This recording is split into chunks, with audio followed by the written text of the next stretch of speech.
Welcome back, everybody. It's Zach here, bringing you guys another fantasy football video. This one should be a fun one. We're continuing sort of the series we've been doing here, going over the different auction values and players that are sort of presenting themselves as either better or worse values based off of the platform. What I've done is I've just sort of looked at a consensus ADP along with the consensus or average price for each player across several different platforms and come up with sort of like a regression model to tell you, based off of ADP, how much you should expect to be paying for a player. From there, I've generated a list of just how overpriced or underpriced every single player is based off of the platform you're drafting on. And then I'm just providing you guys with a couple of the quick hitters, some of the ones that really stood out to me in these videos. If you guys do actually want the full list, just feel free to email me. A lot of you guys have already reached out. You can email me at zsteel99@gmail.com. I'll put that in the comments below or in the description below so you guys can request the actual full spreadsheet if you want to get the full list. But these are 5 players that really stood out to me. Should be a lot of fun. And yeah, hopefully you guys are enjoying these. Any questions or comments, just let me know. And yeah, hopefully you guys like it. Let's get into it, guys.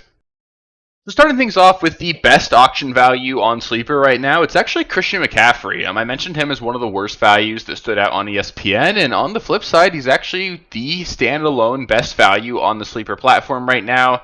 He should cost roughly $53 based off of his consensus ADP. And again, I understand that with Christian McCaffrey, you're going to get a really wide range of just how much people are invested, how much they're willing to pay.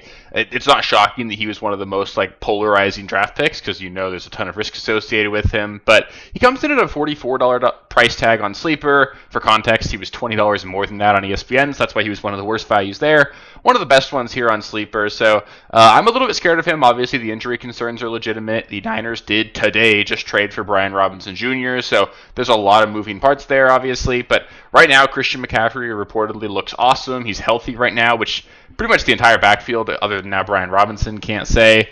Brian Robinson, I don't think is a true threat to steal workload. You're just going to see maybe McCaffrey's not going to be a 90% snap player, but that's not what you want, honestly, at that point with McCaffrey, with all the injury history that he has. So I think McCaffrey's fairly priced. Then on Sleeper, I think he's worth the gamble at the current price tag. So if you can get him at that $44 price point, I like that for McCaffrey this season. We got another running back on Sleeper that really stood out to me. In general, it seems like the higher-end running backs are coming in at a good value on Sleeper, while those mid-tier running backs, the running back dead zone guys, they seem to be overpriced. So I think if you're going to go running back on Sleeper, you definitely want to target some of the guys early. In general, Gibbs should cost you roughly $63 in an auction draft. He has got a pre-draft value of $56 on Sleeper. I think that's more than adequately fair. I think if you really wanted to take Jir Gibbs at the 101, I think there's a case to be made you could do that. I wouldn't. I'd take Bijan over him and stuff, but he's in that top tier of player, and being able to get him at a discount on this platform, that's certainly enticing. I think that Gibbs would be a target of mine if I'm drafting on Sleeper. Just a fantastic player, obviously, and a great offense. On the flip side, I'll talk about him probably a little bit, but David Montgomery is incredibly overpriced on the platform, so sort of talking about how those higher-end guys are coming in at a value, the lower-tier guys are coming in at a bit of an overprice. So I like Gibbs here. I think he's a great value on Sleeper, and he is a guy that I would be targeting on the platform. Next up, we got our first wide receiver on the list. In general, we're seeing that wide receivers aren't coming in at a super great value on Sleeper right now. So Neighbors is the best value at wide receiver on the platform with a pre-draft value just $7 lower than his current ADP suggests. So you're saving $7 if you take Neighbors on Sleeper right now. In general, the vibes in New York are fantastic. They just won their 3rd preseason game yesterday. They scored over 30 points in every single one of them. Their quarterback play has looked phenomenal no matter who's been out there. Jackson Dart looks to be legit. Russ is obviously a huge upgrade over what they had last year. You're going to get better quarterback play from Malik Neighbors this season than what you had last year. And last year he was fantastic, right? There's no additional target competition unless you think that someone like Theo Johnson's going to step up. I'm not going to buy into Slayton or Jalen Hyatt being legit target competition or anything, right? So Neighbors is going to see 10 targets a week in an offense that's going to have better quarterback play. I think there's a lot of excitement for Neighbors here. I'm not worried about the injury at all. You saw him warming up yesterday. He looks just fine. They're just being careful with him because he's a superstar and he doesn't need to practice. So I'm in on Neighbors. I love the discount we're getting on him on Sleeper, and it makes him a quality target there if you're drafting on Sleeper. Next, we got Kyler Murray. Not actually a crazy discount here. The quarterbacks are generally expensive on Sleeper right now, but Kyler Murray came in at a slight discount, and that stood out for me because he was the only quarterback being drafted inside the top 10 that has a pre-draft value lower than what he should cost based off of his ADP. Again, not a huge savings. You're spending $3 on him on Sleeper. You should expect to spend 4.3, so not a huge savings by any means there. But I already liked Kyler quite a bit, and him being the only top 10 quarterback that you're not overpaying for on the platform makes him even more of a target for me. I think that in general, Kyler is a guy that I would definitely at least be targeting on almost any platform, and then being able to get him seemingly as the best value at the quarterback position on Sleeper right now, I like that. I think he's definitely a guy that's worth targeting if you're drafting on Sleeper.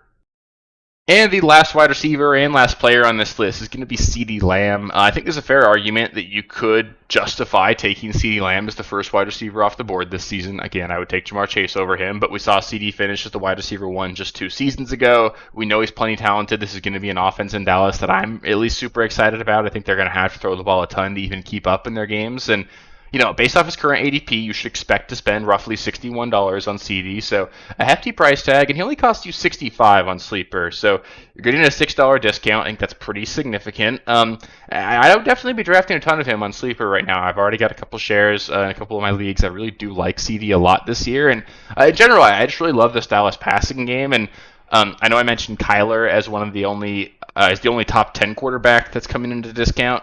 Dak is the quarterback 12, is the only other top 12 quarterback that comes in cheaper on Sleeper than another platform than his ADP. So Dak is a guy that I think is a really quality stack candidate. If you go CD early, you can get Dak really cheap late in your draft on Sleeper, and you've got yourself a really high-end stack that we saw win people championships 2 seasons ago. So I like that quite a bit. I think CD's a great target on any platform. Getting him at a discount on Sleeper makes him appealing for sure. So that'll do it for the 5 best values on Sleeper. Again, those weren't necessarily in order, but they're 5 guys that stood out to me over a lot of the other guys around them. Of course, if you guys do want the full spreadsheet that outlines the best and worst values across all the platforms, just email me. I'll be happy to send that over to you guys. It's free. Just wanted to be able to help you guys out and hopefully get you guys set up and equipped with some good information heading into your drafts this season. It's August 22nd when I'm recording this right now, so a lot of you guys might have drafts in the next 2 days. A lot of you guys might have them the following weekend right before the season. That's generally when my drafts are, or sort of next weekend. But we got a lot of drafting coming up to do, and I think it's really important to understand how your platform is going to dictate how much players cost, and then understanding where you can find an edge in there. It's going to give you an edge versus your league mates there. So I really like this. I think it's super valuable. Hopefully you guys enjoy it too. If you guys haven't already, make sure you're subscribed to the channel. There's going to be 3 to 4 videos at least every single week throughout the course of the entire short rest of the off season we have, and then all regular season long. I think if you stick around, we'll win some championships together, have a lot of fun, and just really looking forward to it. So I really appreciate you guys. If you guys haven't already, give the video a thumbs up. It helps me out quite a bit and just helps me know that you guys like what I'm doing here. Yeah, thanks guys. I'll catch you with the next one. Peace. Thank you guys for watching. If you haven't already, please be sure to subscribe to the channel, like the video, check out these other videos here if you haven't. If you want more content, please feel free to follow me on Twitter @RealSteelFFB. I'll be more active on there as the season goes on. Thanks. Catch you later.